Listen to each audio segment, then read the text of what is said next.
We have a Republican candidate for Senate District 16. Mr. Luke Heffley is on the line. Luke, thanks so much for calling in, sir. Thank you for having me, Paul. Thank you so much. I appreciate it. Yes, sir. So I just want to talk a little bit about this race. Let me just ask you, what motivated you to get in the race? Well, I tell you what, it's a sad situation because of our Senator Greg Standridge passed away. And when the governor had already, appointed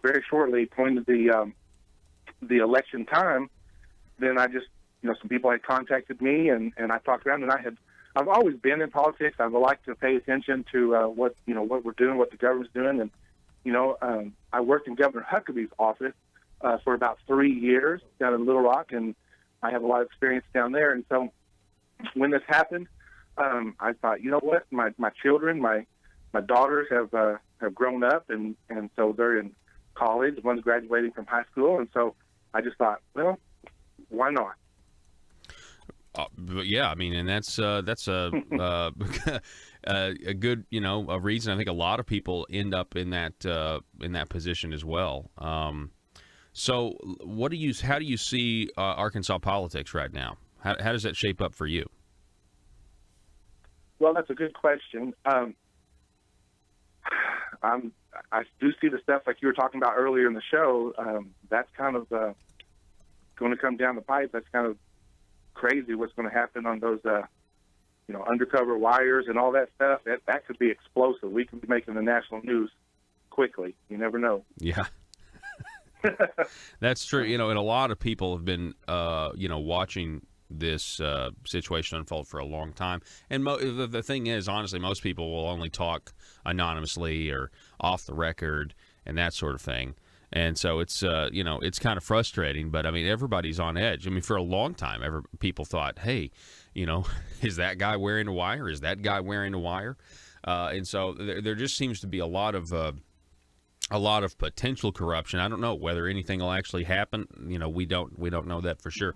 Folks, we're talking with Mr. Luke Heffley. He's a Republican candidate for Senate District 16. It is a three-way race. The two other candidates, we've interviewed one and haven't been able to secure the other. So I'm just wanting everybody to be able to go to the polls with as much information as they can, Luke. So let's start with Arkansas Works. So there was a Talk Business and Politics article that indicated that you were supportive of the status quo Arkansas Works program. Is that accurate? Well, yes and no. First of all, I did want to say that I've been listening to your show for a number of years. I remember when you were talking about I guess it was Jonesboro or Eastern Arkansas, when there was like a code inspection or some sort of universal code. There was a number of years ago. Yeah, the International Property Maintenance Code. We certainly have covered that in multiple cities. It's a danger to everybody, in my opinion, who love, if you want your private property rights. Go ahead. And I'm all for private property. But yes, to answer your question about Arkansas Works and Steve Runner, I do know Steve. He sent the question to all of us candidates. And his first question was, do you think that the program should continue? And at this time, when I just got this, and so what had happened was the governor had just asked for the waivers, and now with President Trump, things are changing, Paul. We're so excited. I'm excited about it because I think things are changing with the new leadership in Washington, D.C. So with the waivers that I believe we are going to get, Kentucky just got them recently. So with these new waivers that we're going to get, and taking the mandate down, that was so un-American that you have to be mandated to purchase an item or insurance. And so now that the mandate is gone, and that the work waivers, where if you're 18 to 49, if you're not going to school full time, get a job. I thought this was great, and so I said, at this time, I do want the thing continued, because you'll remember when John McCain went up there and did his dramatic thumbs down, stuck his thumb in President Trump's eye. That's going to leave Obamacare and this system for a number of years. And so with with the Washington keeping the system and with the new changes, I was like, let's go for another year. That was my thought. Okay, so your thought is that these work requirements, which just to be clear, I mean, when we first changed the name of a very unpopular program, when the governor said, let's not call it private option anymore because it's, quote, politically toxic, and he just changes the name, and he says, but we're going to call it Arkansas Works, and we're going to apply for these waivers. And he called initially they were saying that they were work requirements. Now, of course, they say, well, they really weren't. They were work referrals. We're going, if you get the free government health care, and the insurance company and everything else, we're going to give you a piece of paper that you're not required to go report for work, but you can. If you want, you can take this piece of paper and go and to a work training or try to get a job or something. And so that was frustrating because a lot of people were saying, we're getting work requirements. Like, no, we weren't. And so now we're told now we really are going to get the work requirements. The Trump administration really is going to give us actual work requirements. But then when you dive into that, you find out that we have a lot of ways to not have to work to get it. There's a lot of exemptions that it even includes volunteering. And then we find out that in reality, we're talking about a part-time work requirement is what we're really talking about. Because if you go somewhere and work 40 hours a week, you're going to make too much money to qualify for the program to begin with. So, I guess, so let me ask you this, Luke. So you're basically saying that you support continuing it because you think that the work requirements and the system that we'll have to monitor to make sure if you don't get your work requirements, we're going to kick you off the program. You think that that's a better way forward than saying, no, we just need to, do away with this program altogether. There's lots of things that can be changed in this program. And, the demonstration waivers or 1115 demonstration waivers, I do believe that's going to help with the system or help take people that don't need to be on the rolls. I'm not against giving insurance companies, what was it, $498 or almost $500 a month just to, and put everybody, not just in Arkansas, but all these people across the country automatically on Obamacare. I'm not for that. We can look at a lot of different ways to save money. Should we pay for just doctor visits? Don't give just $500 a month for everybody. Pay for when they go to the doctor. Paul, I've been all over this district. This is a large district. It's 5 counties, 2 full counties, and 3 partial, all of Newton, Pope, Boone, Harrell, and Van Buren. And I've talked to people all over, whether it's been people that are on this system or physical therapists. I know a number of people. One of them, what was his complaint? It was legitimate. He said that if someone is on this system, it's about 50% of the time that they actually will show up for an appointment. That's not good because now we as a taxpayer have paid the insurance and the person doesn't come in, and he's a physical therapist, and so he has to have certain machines designated for a certain person, and if that person doesn't come in, well then another person is not able to use that machine during that time. So there's lots of things that do need to be changed, and that's what I'm hoping to go down and help in Little Rock. But this is a Washington, D.C. thing that has, it's here. So what are we going to do that we have it here? That's what I'm saying. Okay, so next question then. Long term, do you think with the supposed reforms or the proposed reforms that they're trying to get these waivers, do you think long term the state of Arkansas can afford to keep this program? Well, we'll see down the road, down the years, if this doesn't work. Then this is reevaluated every year. I mean, it's going to be looked at not just in this fiscal session that's coming up in February, but they're actually talking about another special election after special session. Yeah, after our election because of this. So. Do you think that's that would be pretty conveniently timed if it if they had a special session right after, let's say, the May primary?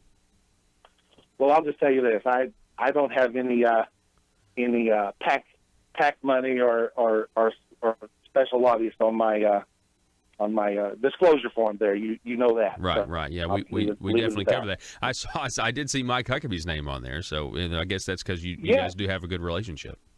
Yes, he has endorsed me, and he's a great guy. And here he is, a former presidential candidate and very popular governor from here in Arkansas. So I was very happy to have his endorsement. And if anybody wants to go to my Facebook page or my LukeHeffley.com website, or they can see his letter. I was very honored for him to help me out. So to be clear, you're going to support, you have a faith that this program is going to be made better, but you don't know if we can afford it. That remains to be seen. So from my perspective, Luke, I take the long view. I've been following this thing since they started it, and they've never been able, in my opinion, to afford it. They said that we said that from the beginning, and now it's very politically convenient. They start to remove people from the rolls only when Arkansas has to start paying 4, 6, 10% down the road. And so I certainly don't think we can afford to pay 10% of 300,000 people on a program, and I don't think we're going to be able to afford to pay 10% of 200, 215, or 250,000 people on the program. And I think right now it is driving tax increases. It's driving tax increase proposals, and that is the fear that because we have expanded the role of government, because we are creating new responsibilities for the government to take care of us from cradle to grave. That's the eventual goal, I really believe, and I think Ronald Reagan was right when he said they're going to do health care to do it. We don't have money for things that we do all agree on. We don't have money to keep criminals behind bars for their full sentences. We don't have money to build roads so we can get goods to market. And that is because the government is abdicating responsibilities that they've had, and we all agree, most of us, that they should be building roads and keeping criminals behind bars. But we don't all agree that they should pay for health insurance for able-to-work adults who don't work. Go ahead. And I'm glad. Okay, thank you. And I'm glad you mentioned that roads, prisons. This district is a large district. It's a rural district, and I'm visiting not only with all the constituents. But there's many issues. It's just not a one issue election. Whether it's the health care or guns. I mean, there's all these different issues that I've been talking to and promoting about. I'm a very big supporter on veterans. Talked to a lot of veterans group. I was at the Legion Hut last night talking to a number of veterans. There's so much more than just this issue. It's like 100 issues that we're dealing with, and so I get what you're saying. But when I'm talking to, we've been doing this for almost 8 weeks or so, 6 weeks, and I'm out there every day talking. I call them little Heffley huddles. Mm-hmm. Get together. I don't have these big fundraisers or anything, but get together about five or 10 people. I met at the Ozark Cafe, set a table up there in Newton County, up there in Jasper, and I hear from them, and they talk about this doesn't actually come up as much as you and I probably thought it would. Things that are like personal freedoms and giving the government out of our lives in other ways, mm-hmm. whether it's the laws about four-wheelers in the woods or permits. They just added a new permit for hunters and these WMAs, and I'm for less government, and I'll tell you, I'm against these added permits that pretty much tell us you have permission to go out into the woods. And that's another story. I've talked to the Game and Fish a number of times to tell them to explain to me why we should have a permit above license, Paul. You have to have your hunting license. I'm a hunter. I'm big in hunting and Second Amendment rights and gun rights. That's me. I'm from Newton County. But to have another permit just to go out in the woods, and they said, well, it's free. Well, there's nothing more expensive than free when you're talking about permits to go out in the woods. Yeah.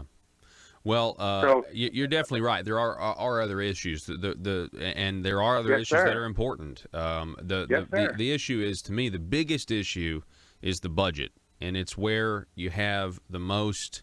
If you don't have, a smaller government, it's what enables the government to grow is the budget. And unfortunately, the reason I'm harping on Arkansas Works, Obamacare, private option, Medicaid expansion, this big, what I think was a colossal mistake, is that it has tied everything to this. So what I get accused of focusing on it too much, but the establishment focuses on it just enough because they're fighting tooth and nail to never get rid of it.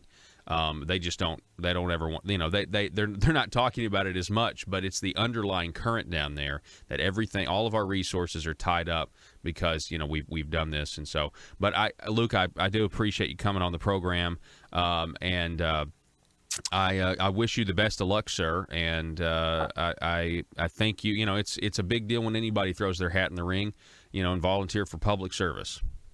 Well, I tell you, I appreciate that, and primaries are a good thing. I'm glad to see, more than one person. I remember the day, I'm a lifelong Republican, Paul, and I remember the day that you had to ask, well, who are we going to sacrifice to run? And it has changed. And so now there are many, many primaries, and it's good to have good Republicans running in primaries. So I appreciate that. I appreciate you allowing me on the program, and we do have a good friend there on Lane Scott. I know you talked to him last week. Yeah, and, definitely. He's a good fella. He's a real good guy. So I think I was going to say I don't self-identify as a skunk or anything. He was joking about that. We were having a good time. Well, also, self-identity is all the rage now. You can be whatever you want to be. Oh, yeah, I would self-identify. I'm going to be that guy that falls off your zip line. But I was going to say, we're talking about the middle of the road and all that. Is, there is if you're not in the middle of the road, you might be in the ditch. And so I just enjoy going around talking to people. And I really do appreciate it, Paul. Thank you for having me on your program. Thank you. And good luck. Thank you, sir. Yes, sir. Mr. Luke Heffley, everybody. He's a Republican candidate for Senate District 16.